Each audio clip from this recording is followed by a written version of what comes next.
kok begitu. Ada lagi yang lebih parah itu, pergi di pohon-pohon, nenek-nenek. Ada lagi yang percaya bahwa ada manusia kembar sama buaya, JPI. Mana ada kembar buaya manusia?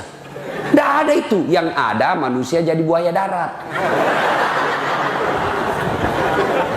Ya, boleh ke kubur, tapi jangan pergi minta-minta. Siram, kenapa kau siram? Supaya dingin kuburnya orang mati. Kalau betul itu air kasih dingin kuburnya orang mati, sekali pasang kau pompa air di situ. Tidak ada, semua percaya begitu. Usia 6 tahun pergilah Nabi ziarah kubur dari Makkah ke Madinah. Pulang ziarah kubur di desa bernama Afwa, Malasa, induknya Nabi tak meninggal usia 6 tahun. Bayangkan, 6 tahun kasihan Nabi sudah yatim piatu. Coba diambil lagi oleh kakeknya Abdul Muttalib. 8 tahun, 2 tahun saja bersama kakeknya, wafat lagi kakeknya Abdul Muttalib.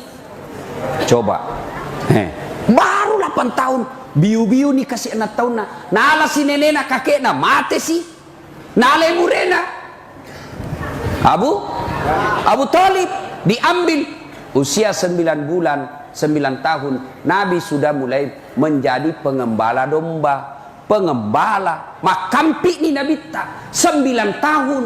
Sekarang anak-anak di Sidrap cari usia 9 tahun yang mau mengembala sekarang. Kenapa para nabi dan rasul sebelum diangkat menjadi nabi dan rasul kerjanya pengembala? Oh, saya tahu rasanya jadi pengembala karena saya pernah jadi pengembala. Ternyata tujuannya orang makampi sabar. Coba makampi bembe, makampi iti, susah sekali itu. Kejar yang kanan, lari yang kiri. Didapat yang kiri, lepas lagi di bawah sini. Lepas sana, dikejar lagi. Makin kau emosi, masih tidak bisa kau tangkap. Maka orang kalau mau jadi pemimpin, sabar. Itu makanya Nabi diajar menjadi pengembala supaya beliau nanti menjadi Nabi sabar. Usia 12 tahun Nabi mulai ikut perang. Bukan perang agama, tapi perang antar suku waktu itu. Tapi beliau tidak pegang pedang, beliau tidak pegang panah, tapi apa? Beliau hanya memegang anak panah dikasih orang dewasa. Usia 16 tahun Nabi mulai pergi berdagang. Dagangnya bukan antar kabupaten, tapi antar negara, ke Syria dan ke Syam. Sampai di Syam, Nabi bersama pamannya Abu Talib dilihat sama pendeta, namanya pendeta Bukhairah. Pendeta Bukhairah ini melihat tanda-tanda kenabian Nabi. Apa tanda-tanda kenabiannya? Di mana beliau berjalan, di situ awan mengikutinya.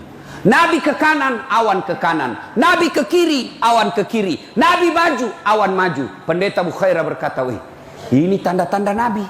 Lalu Nabi pendeta Bukhairah panggil sahabatnya, pedagang, "Abu Talib, sini kau dulu." "Siapa namanya ini kemanakanmu?" "Muhammad." "Wih, ini ciri kenabian, namanya Ahmad." Sudah benar. Maka pendeta Bukhairah cari lagi ciri kenabian yang ketiga. Apa? Ada bekas, ada hitam di belakangnya. Orang Bugis bilang baba.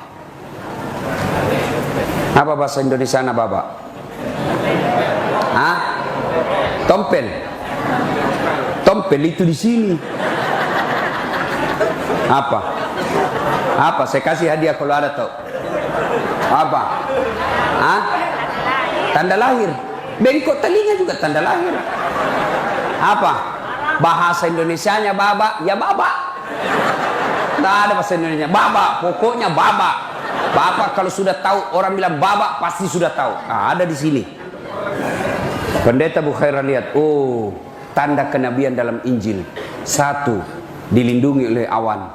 2, namanya Muhammad. 3, ada tanda lahir baba di belakangnya.